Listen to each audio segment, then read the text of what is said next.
and welcome to the first episode of the Why We Do It, the stories behind the stories in amateur sports podcast for 2026.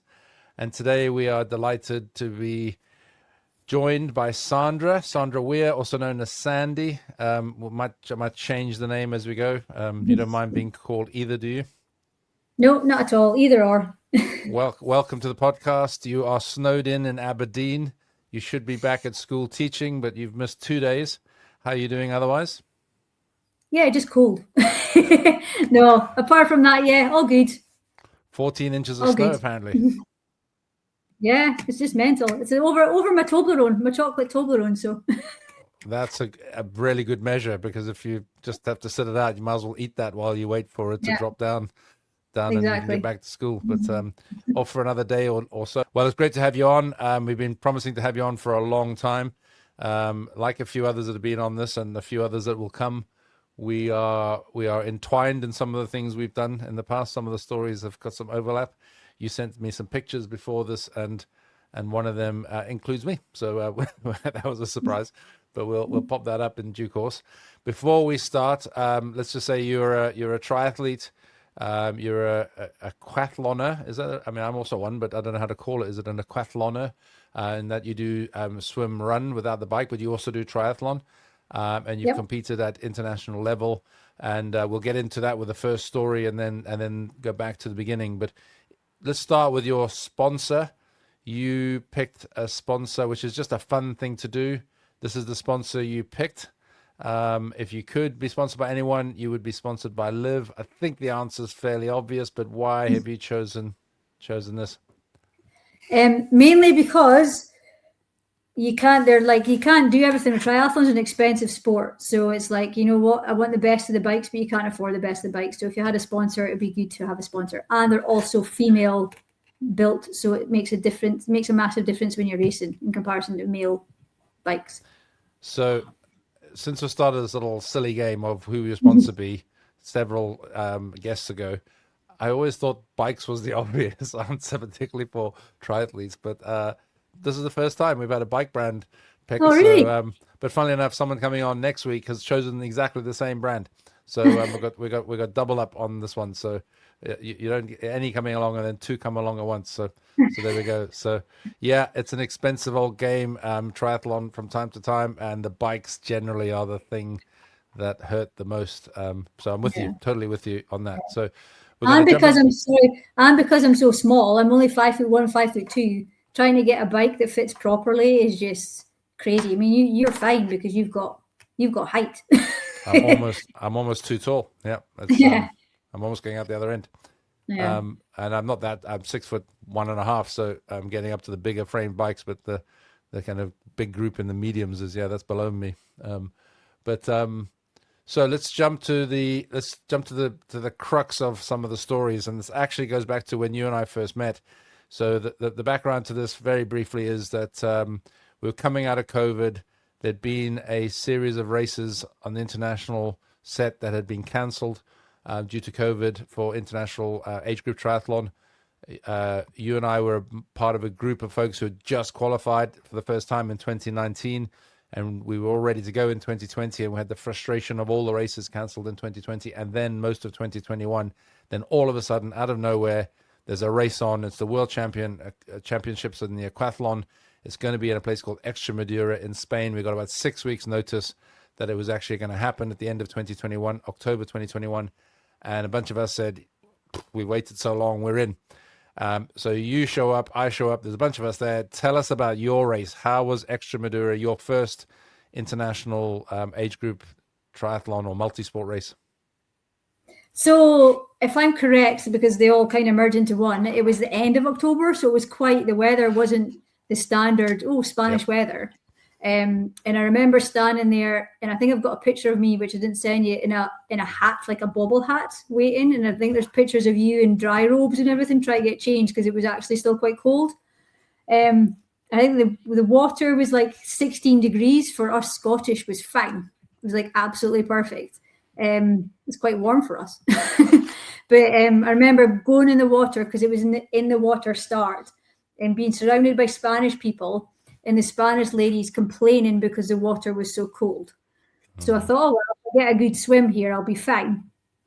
Came out of the water, didn't think anything of it, just thought I'm just going to run. My watch at the time wasn't working. So I thought, oh, well, I'll just have to run and hope for the best and just try and pick because it was mixed. I think you went off first, I think, Jim. I think the men went off first and it was mixed. So you were still running as I was still running because I think I saw you around the loop. A 2-lap race, yeah.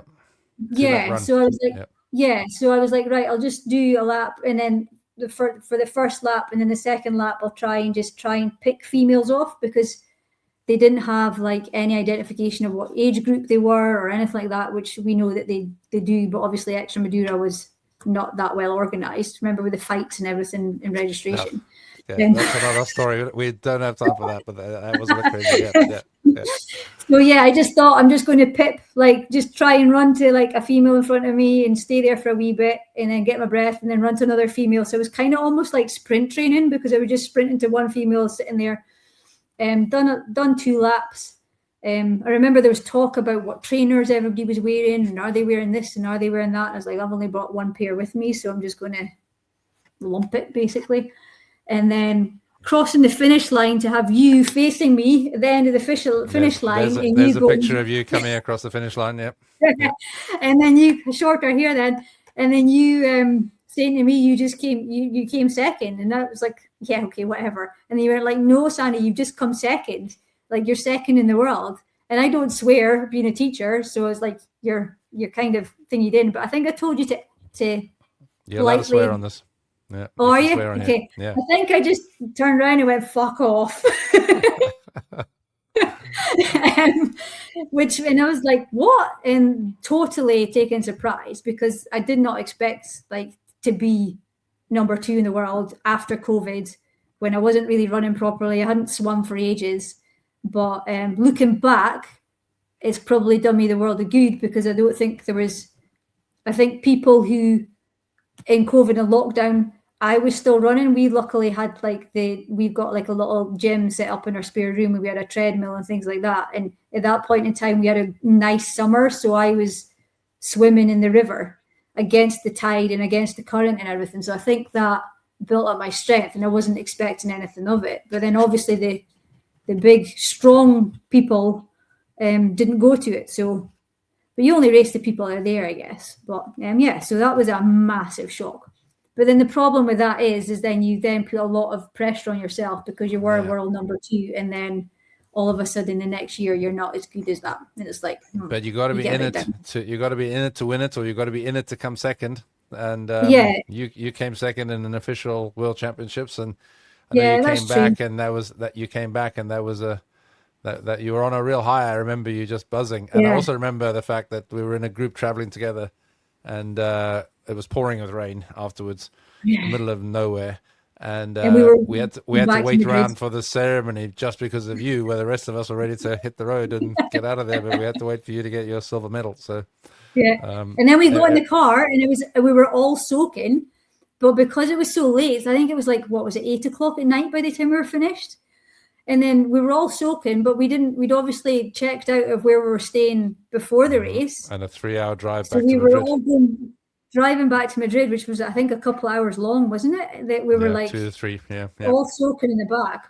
And then we went to the hotel and we had a drink, and it was like, yay! And then it was like, but we were all very excited because you had come second. But for the rest of us, a bunch of us anyway, not everyone, but the bunch of us that were in that little cohort had pulled together because it was our first age group international race, and there was a bonding that happened over us all having our first, and we were all buzzing, absolutely buzzing. Yeah.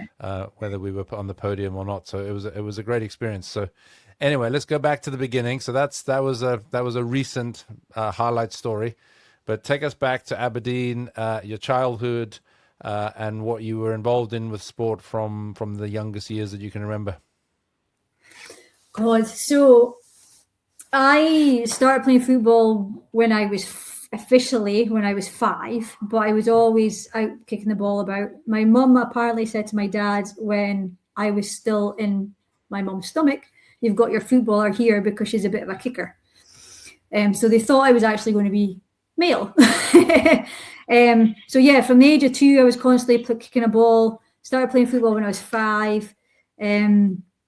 Kicked kicked up a bit of a fuss with the Scottish Football Association when I was 10 because I was adamant that I was good enough to play for the primary school team and it was only a boys' team.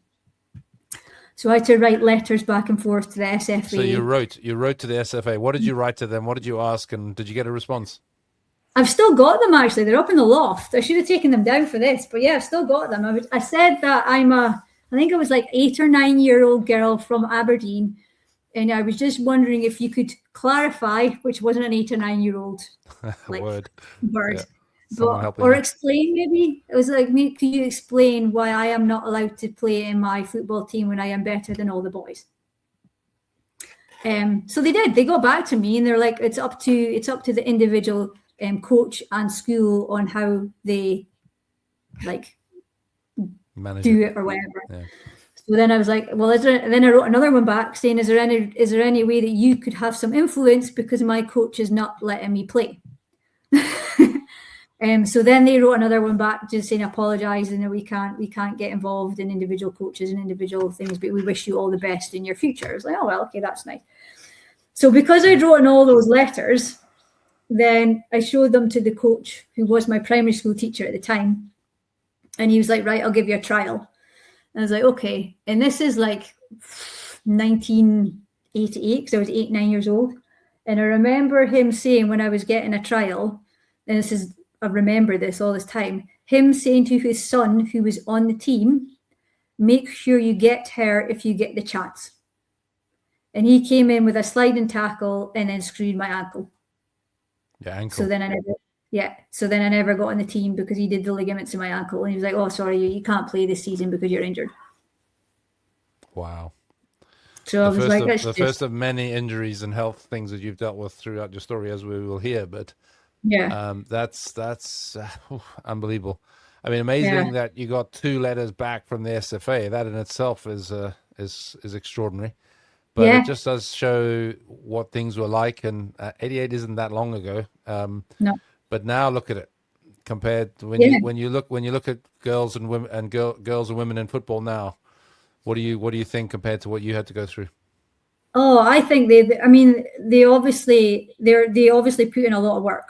And they obviously, but I would have absolutely loved to have been in the situation where I could have played like football professionally. I probably wasn't good enough looking at them now, but in the late 80s, early 90s, when I started playing football and played, like eventually trained with Aberdeen ladies, then I was good at that time, if that makes sense.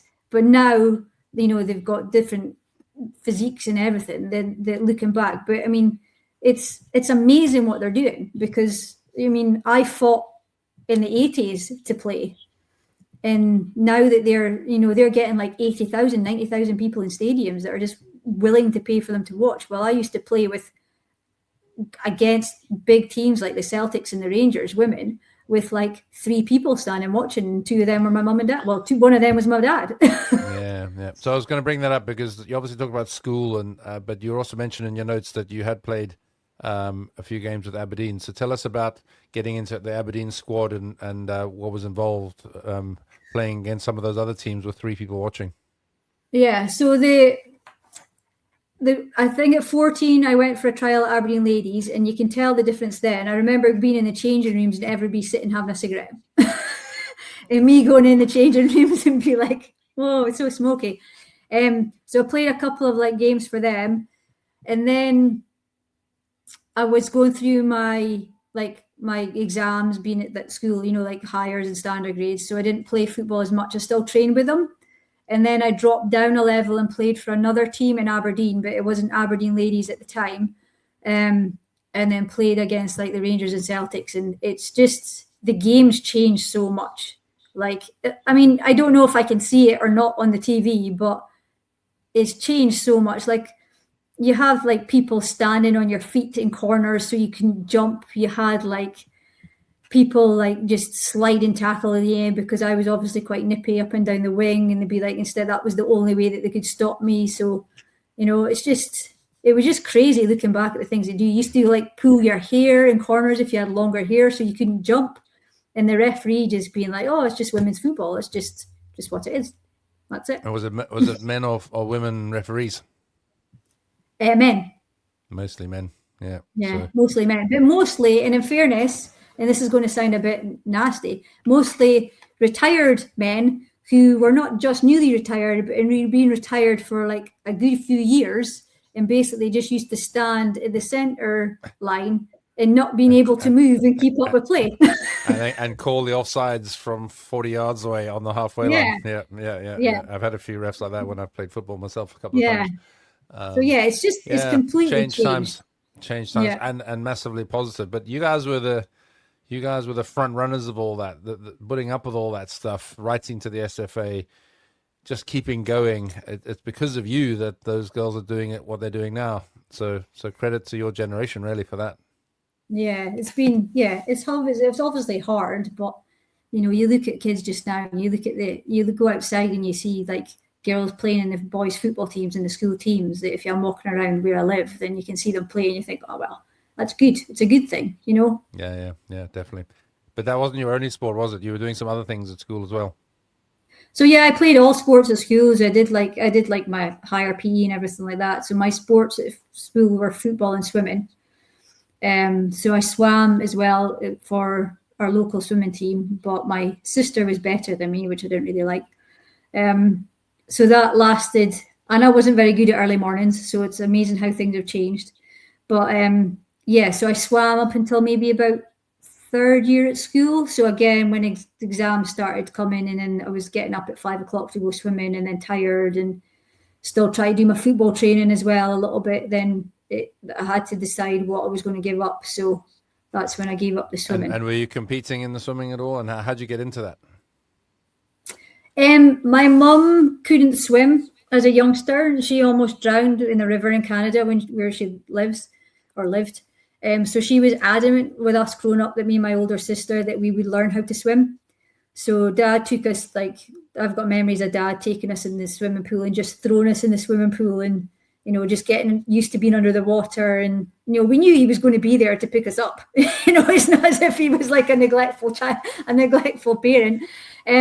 But and then from then it was like he joined like the baby version of the local swimming club, and then just worked through like the squads. So that's what we did from the time, I think we were about 8, we just worked through the squads, myself and my sister. So throwing you in the pool like that was good early training for some of the open water swims that you've been involved in. Some of the rough waters that we've all had to cope with. So Bilbao, it's vicious, is it? Yeah, it's Bilbao, vicious. The river in Bilbao. Remember that one? Where the waves were going one way. There was wind was going one way and the waves were going the other way, and there was like 3 or 4 foot waves in the river. It was ridiculous. And I felt quite strong. Like I feel like I'm not a weak swimmer, but in Bilbao at that point, I think I told you this at the time, because like obviously we've become pals and we do most of the traveling together now. And I think I told you guys at the time that it was like, I stopped at one point to think, right, I need help here. And then the waves were so high, I couldn't even see the canoe people or anything like that. So it was like, the only way that I'm getting out of this is to actually swim to the end. Yeah. And meanwhile, you're thinking, thanks, Dad, for throwing me in the pool when I was young. Yeah. I can cope with this. Yeah, just about. Yeah. Yeah. So, but you got into running as well after the football, is that right? Yeah, so because I was always like the nippy winger and the one that used to run a lot, I thought, I had a friend who was like, right, do you want to start doing like half marathon and things like that? You'd be good at it. It'll give you something to do. And I was like, yeah, that's fine. So I think I did the first. She was like, well, let's do Dunfermline because it's relatively flat. I was like, okay. And Dunfermline is not relatively flat, apparently, after I ran it. So that was my first one that I did, which then got me the running bug, and then started doing I did the Edinburgh half marathon, and then I did the Edinburgh marathon, and that's where everything went a wee bit pear-shaped. Yeah, so this is an intriguing question from your notes. The Edinburgh marathon, okay, everyone knows what's involved with the marathon. You start at one end, you run 26 miles, and you finish. At no point have I ever come across the requirement for leapfrogging anyone in a marathon. So that kind of jumped out in the notes. What on earth is going on there?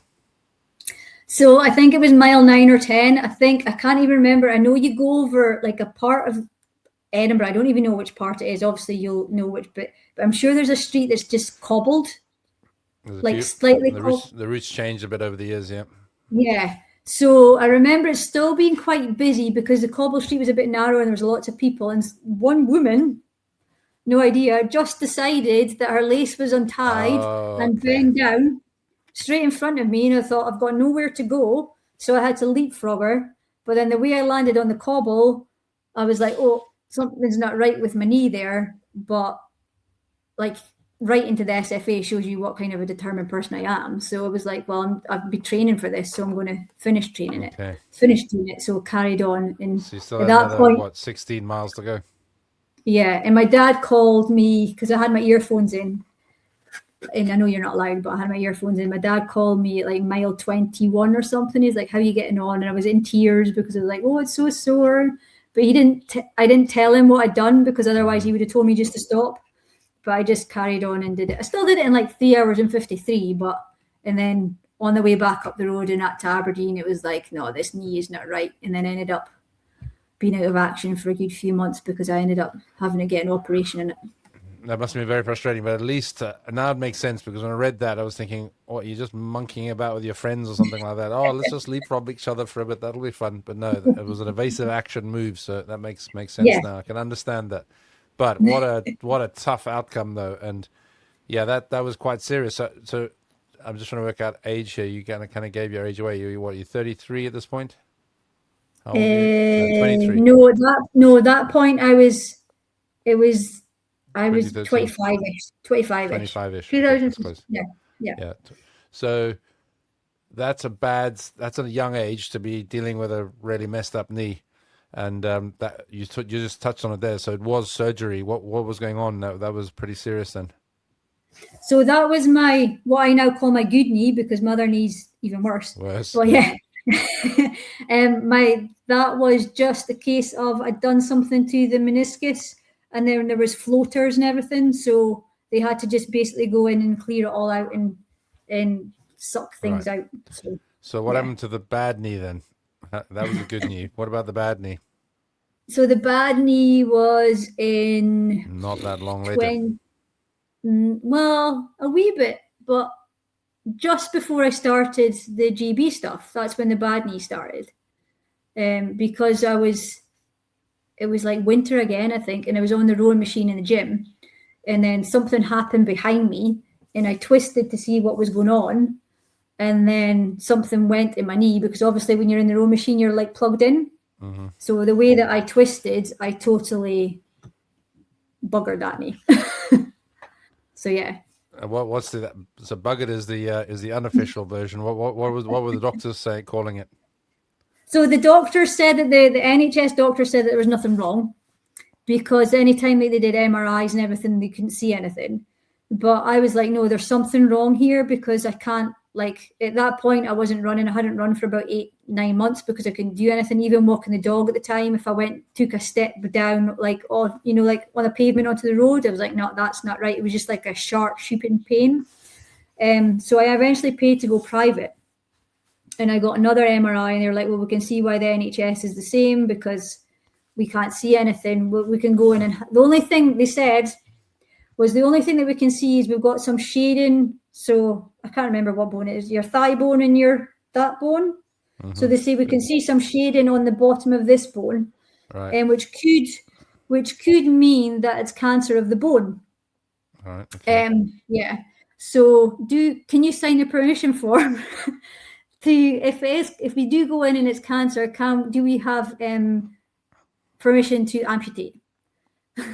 Whoa. And I was like, no. Can you wait until we come out and see what's going on? And then we can discuss from there. But luckily, when I came out, I still had my full leg, but it was all bandaged up. And then the surgeon came in and went, well, you were right to push it because basically what I'd done is ruptured the medial ligament, but also I had no meniscus. The meniscus was just shattered. So it was bone on bone. Right. So what they ended up having to do was drill down in between. Is it my fibula, the biggest bone in the body? On the top, at the upper leg. Yep. Yeah. So drill down there to then let the bone marrow come out to then form a new cartilage. So I technically don't have proper cartilage in my leg because it's just like solid bone marrow there now. Oh, wow. Okay. So, yeah. And that's obviously been just about workable because you've done quite a lot since then. But I mean, you were told that you might not be able to do anything more than walking at that point. Yeah. So they told me after surgery that, I've got to get out of hospital, I need to walk up a set of stairs. And I was like, well, what about running? And what about all the exercise that I do? They're like, well, be prepared for not being anything to do anything more than walk again. And I was like, right, okay. So that kind of hit hard. But growing up, I've got other health issues, which I don't know if you're going to go into or not, or if you want us to go into. Well, that's up to you, but yeah, it's up to you how much you want to go into, but yeah, that's coming. Yeah, so growing up, you'll understand later on. My mum, from a big Canadian family, you're allowed 24 hours to feel sorry for yourself. And then you just had to have a plan of action. So that's obviously being in bed. That's absolutely fascinating because I've been listening to an audiobook recently, and it's to do with sports psychology, and that is a very specific approach that's used for some of the mental health elements of recovering from injury. You're allowed a period of time to feel absolutely miserable, to be grumpy, to kind of throw your teddy out the cot, and then when that time's over, bang, end, positive approach, go. How do we fix it? Negative time's over. So your mum was onto something with that. Yeah. So mum's like obviously from a big, tough Canadian family. So even growing up, me and my sister, if we were ill, you're allowed to feel sorry for yourself for 24 hours. And then you had to think of how you're going to get yourself out of this state and what you're going to do and get on with it. So basically I felt sorry for 24 hours and thought, right, what am I going to do? So I was like, I'm just going to put all my efforts into rehab and nobody's telling me that I'm not going to do anything more than walk again. So I'm going to put all my efforts into rehab and start lightly because I was one of these people that thought, I'm just going to go for it as much as possible, but then realized that would actually probably make me just walk again. So yeah, started doing, you felt like a complete and utter numpty because you're standing in the water, running the lengths of the swimming pool, the shallow end, to try and build up some muscle. I mean, I remember when I'm going back and forth, sorry, but I remember when I was on crutches for 12 weeks and I got told I wasn't allowed to weight bear at all. So like, it's tough. You don't realize it, even maybe too much info, but even going to the toilet to stretch for like toilet roll, if you're on that side and you can't put your foot down, it's like, it's awkward. So I remember looking down at my leg when like they've said, right, you can start doing like rehab and things. And honestly, my leg was just bone with skin on it. Wow. And I was like, right, I need to start building this up. So what year was this? So this was 2017. So right. 37. So 4 years later, we've already covered the story of you at Extremadura coming second in the world in the World Age Group Aquathlon Champs. So 4 years later, that's incredible. Absolutely incredible. Yeah. You touched on it, so let's go there. You talked about other health stuff. Let's just hit that because I know there's quite a bit here. So just hit the big headings and help folks listening understand that the knees has been a big obstacle for you, but it's almost just a small part of some of the story, isn't it? Yeah. So basically, where to start? Got asthma, that's fine. But when I was early 20, that's fine. 1920, I started having major stomach issues. Back and forth to hospital. Got told multiple times by doctors. I mean, it sounds like I'm slagging off the NHS, and I'm not whatsoever. But I got told multiple times by doctors that it was all in my head. And my mum and dad got told that I need to go and see a psychiatrist because they think that the reason why I was losing so much weight was because I had a eating disorder, and it was the fact, this was just to cover that I had an eating disorder. But my mum was pretty adamant, which was good. She's like, no. So I was losing a lot of weight. I'm not big now. I'm only 8 stone now, and I was down to 6.5 stone. So they did tests, and then they found out I was celiac. So obviously like allergic to gluten and all that kind of stuff. And then they gave me a diet of, no, That's a lie. That's a complete and utter lie. They did tests and then got told I had Crohn's disease. So inflammation of the bowel, and that's why I was getting pain and everything. And then because I was so active, I was worried about like how I'm going to like still train and things like that. And they were like, oh, so you know what to do is just eat lots of pastas and things like that. And then I got really ill again. And back down. So what? Yeah. So let's just keep with the timeline on this. What years was the Crohn's disease diagnosis? Oh, so this is well before the knee situation. This was when I was in so I got diagnosed with Crohn's just before my 20th birthday. Okay. When you said 1920, that was age, not 2019, 2020. Okay, so age 20. Yeah. And then okay. So they're telling you got Crohn's, eat wheat and eat wheat, and then I was like still losing weight, and then they were like, I think we've got to go back and look at the whole psychiatrist thing because she was fixed and now she's not, and she's back to that. And then eventually they did a celiac test, and then they found out, oh no, they gave me a piece of toast in the hospital with the sachets of butter that you get. Mm-hmm. And they had four sachets. Caps, They had 4 sachets of butter on this slice of toast, and then I was violently sick. And they were like, oh, we think she's lactose intolerant. And my dad's like, I would be violently sick if I just ate 4 sachets of that butter on a slice of toast. So eventually there was a new-ish consultant. So this has been like back and forth. My stomach issue started when I was 15. So this is back and forth for like 5. I've got 5 years of a battle to get diagnosed with Crohn's. And then another year and a half to then be fully diagnosed with the celiac. So that was just after I turned 21. Eventually, apparently, like we didn't know, celiac can be done with the blood tests. So they just checked the like inflammation markers, and then I had a colonoscopy, and they're like, "Yeah, you're celiac." But, So you're in your mid-20s when that happened. Yeah. And you're running. This is when you're running the Edinburgh Marathon and jumping over people. Yeah. So and how has there been any developments on that, or has it just been a case of managing? I say just been. I mean, crikey, it's still a significant amount of things to do to manage Crohn's and celiac from then on. Has that been your journey since then? So basically, when you're celiac and Crohn's, then I have to get a vitamin B12 injection because I'm vitamin B12 deficient. So basically, like it's like anemic, like. To a certain extent, so I have to get vitamin B12 injections every 3 months. Okay, and that's a bit like more than that. Do you want me to carry on going? Because you know the story. Yeah, go on.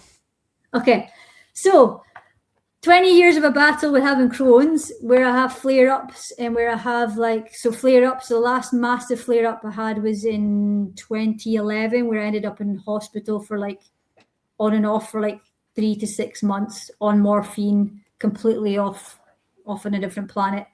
And I throughout all these times, every time I was going to consultants, I was like, exercise helps. And they're like, you shouldn't be doing exercise. You shouldn't be doing exercise. You should be, you're putting your body in strain. And I was like, it does help because if I don't exercise, then I end up having a flare up. So fast forward to last year, then I had massive issues. I don't know if you're going to edit this or not, but I had massive issues with my stomach and ended up having to go back and forth to hospital because they thought I maybe had bowel cancer. So because of blood and the way that my stomach was and how I was compacted and all that kind of stuff, then they had to do colonoscopies and everything. But at that time, because of the backlog, although this is just last year, there's still a backlog from COVID, then I had to wait, even though I was classed as emergent and category 1, there was still a possibility that I had to wait 6 months to get a colonoscopy. Jeez. So I ended up going on a waiting list to go down to anywhere in Scotland that was available. So I ended up going down to Glasgow to get my colonoscopy at the beginning of February to clear up the fact that to basically say whether I did or didn't have bowel cancer. So it was a bit of a stressful time. So this was February of 2024.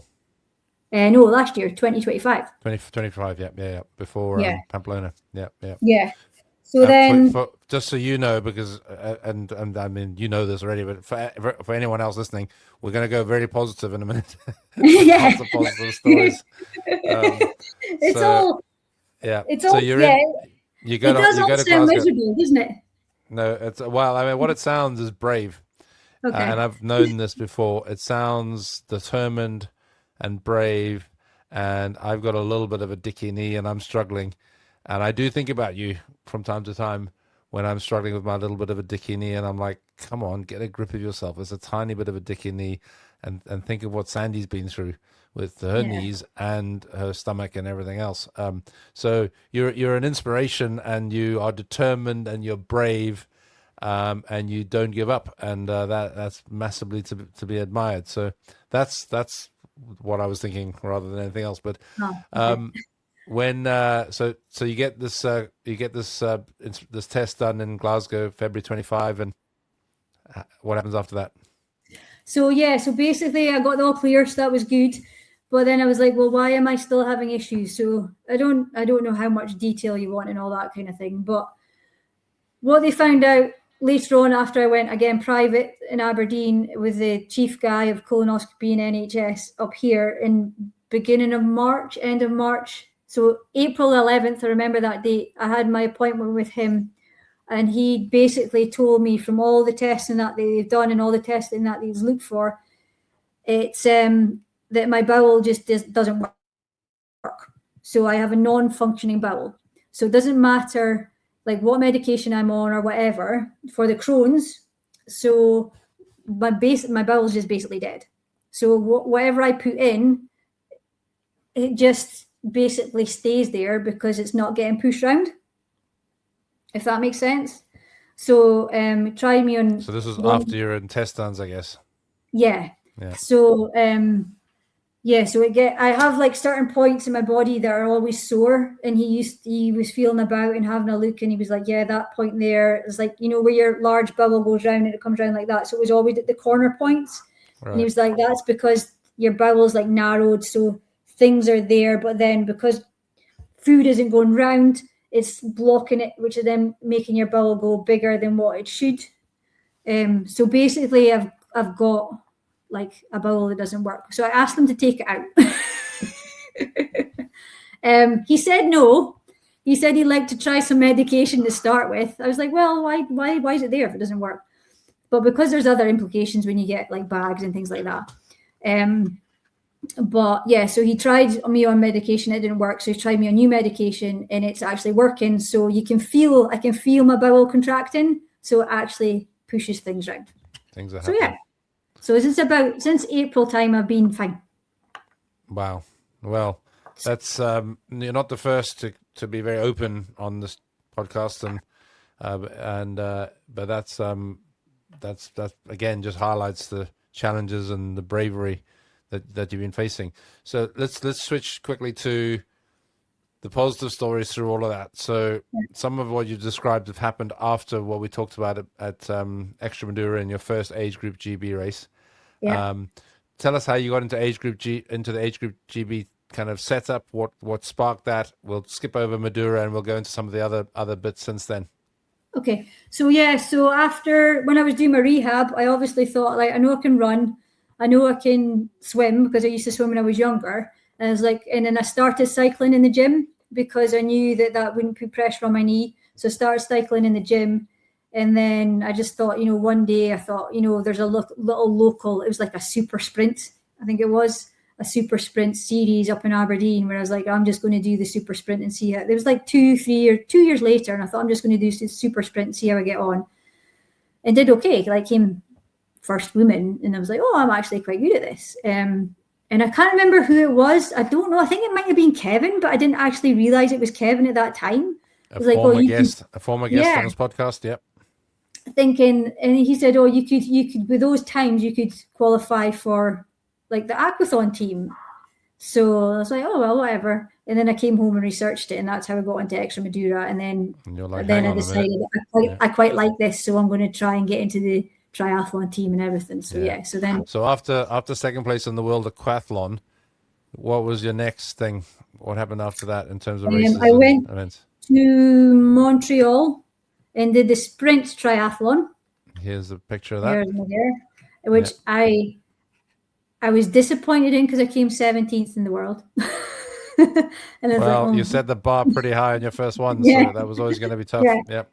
But that one there, that's why I sent you that photo. That one there, you can't see it, but that was my first ever race where you could draft.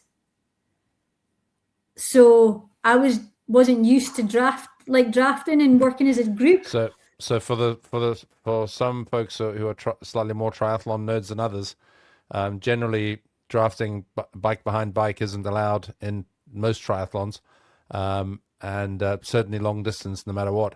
But in short distance races, if it's a local race, you can't draft. But in the age group events, they allow you to draft. So you can tuck in behind others, and it makes a really big difference in a short race. Yeah. So that was me coming out of transition, and then I got into a group with a group of females, about 5 or 6 females that were working together, and it was really weird because I can remember thinking, am I allowed to do this? Am I not allowed to do that?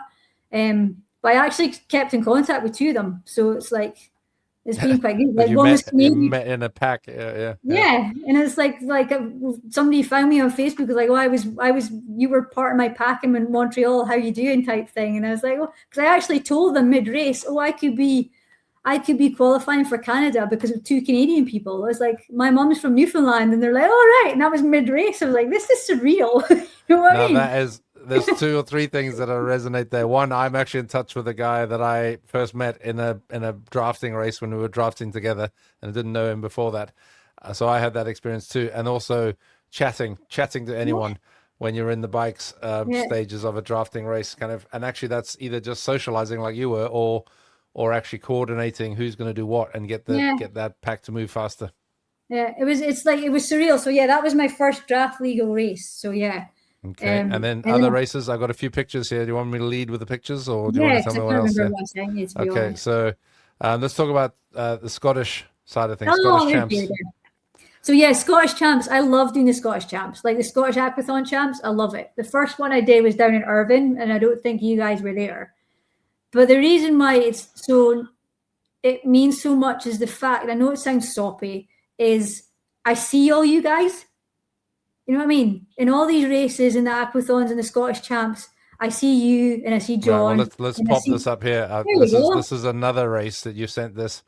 So there's one other person who's been on the podcast here, John, on the right-hand side. The front left is the famous Fergus. He has not been on this podcast, but he will be. He doesn't know this yet. I haven't actually asked him yet. But he better be, otherwise there'll be trouble, Fergus, if you're listening.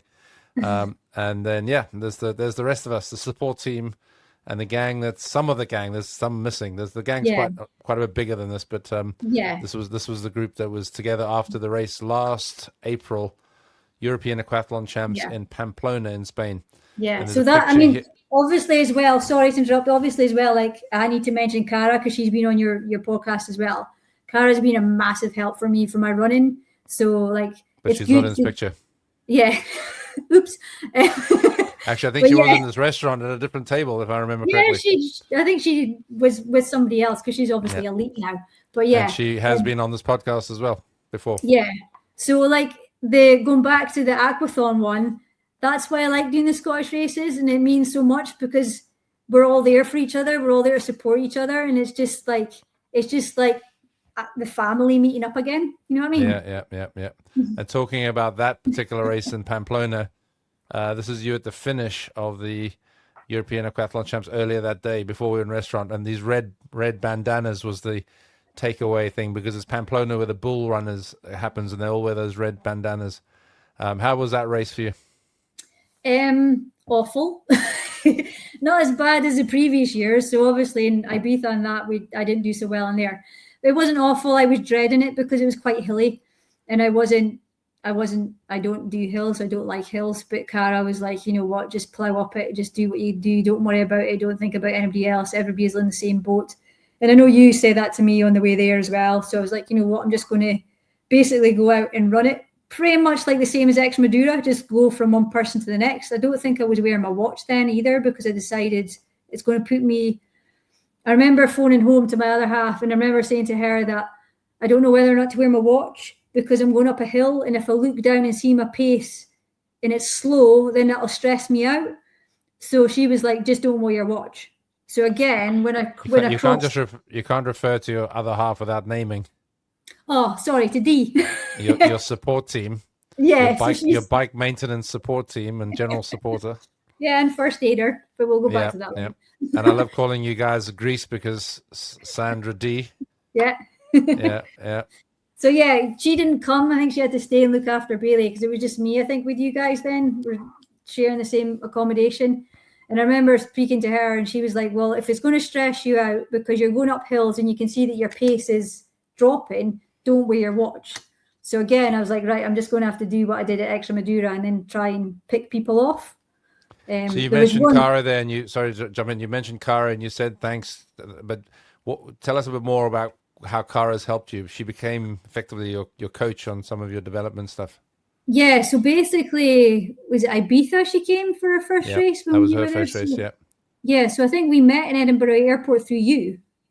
Right. I think. Possibly, we all got I think you had a hire car, I think, and you ended up taking us, and we're all in the same hotel. I remember the hotel was just open, like relatively new, so we're all staying in the same hotel. So so then I got quite good pals with Cara because she was obviously by herself because she had kids at home and all that. And it wasn't until maybe, was it last year, the year before? No, it's only been about a year passed.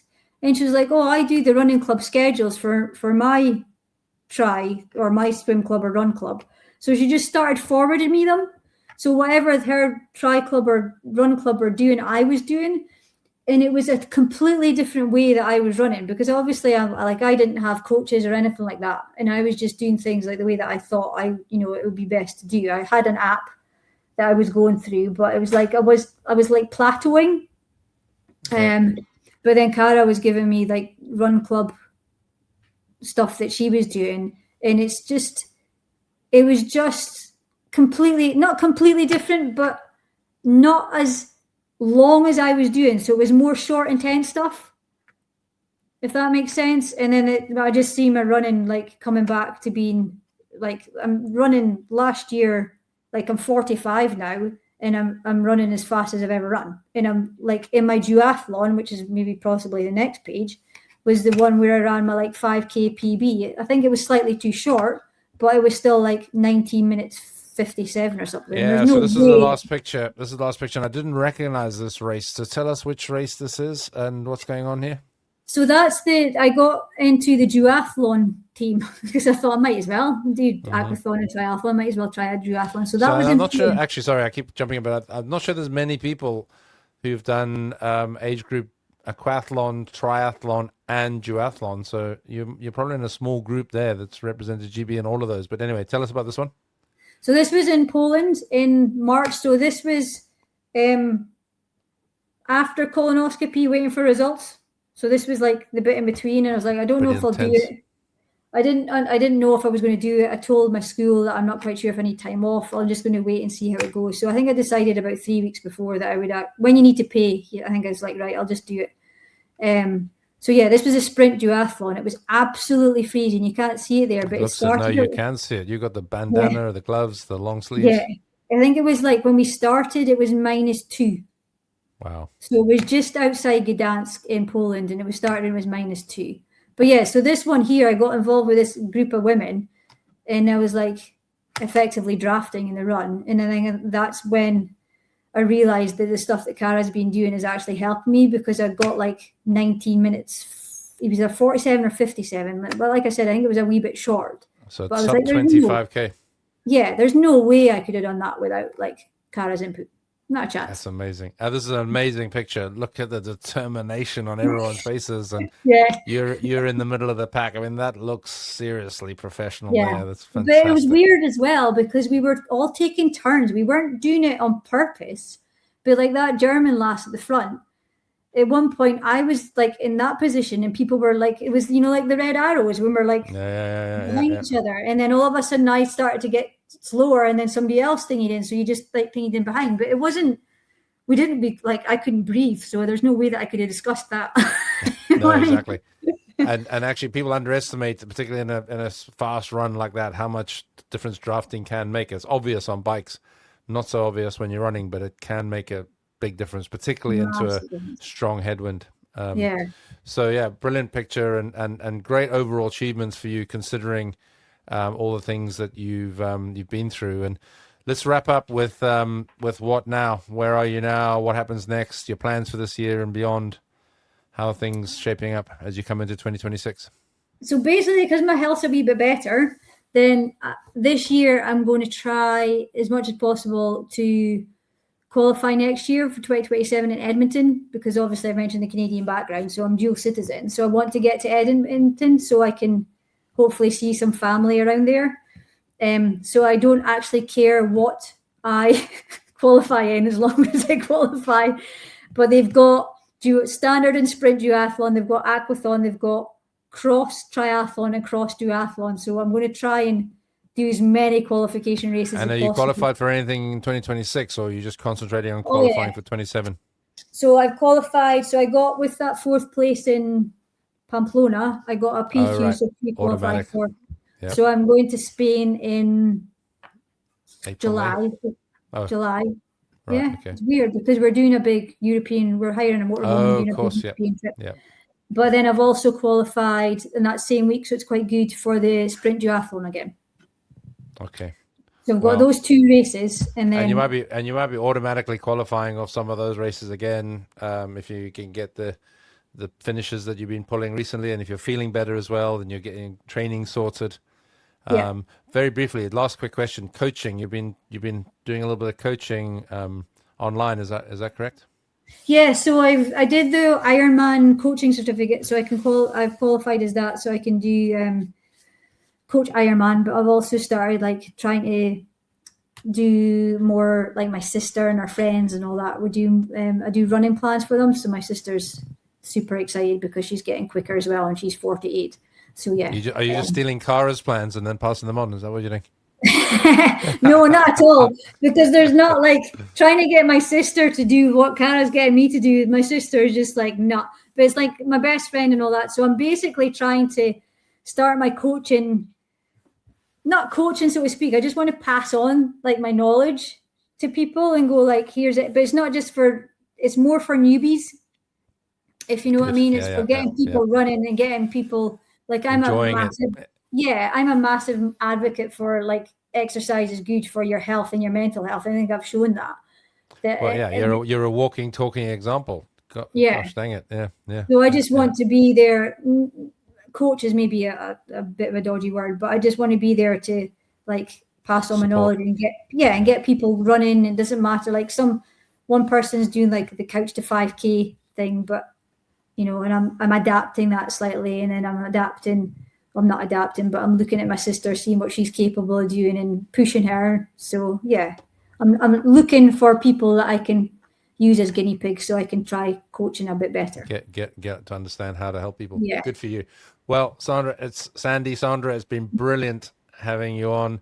A long time coming, because you were way up on the list right from the very start of this whole little exercise.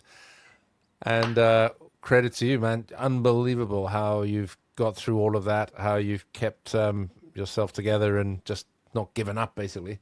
The determination is exceptional. And as I already said halfway through, I do try and channel what I see and hear from you into my own mild difficulties, try and get a grip of myself and just get on with it. So thank you for that too. So thanks for coming on. Great to talk to you. No doubt we'll see you again very soon at a race or somewhere. But hang in there, and thanks for being part of this. Thank you very much, and thanks for your kind words. I'm not very good at compliments, but thank you. Talk soon. Cheers. Bye. See you later. Bye.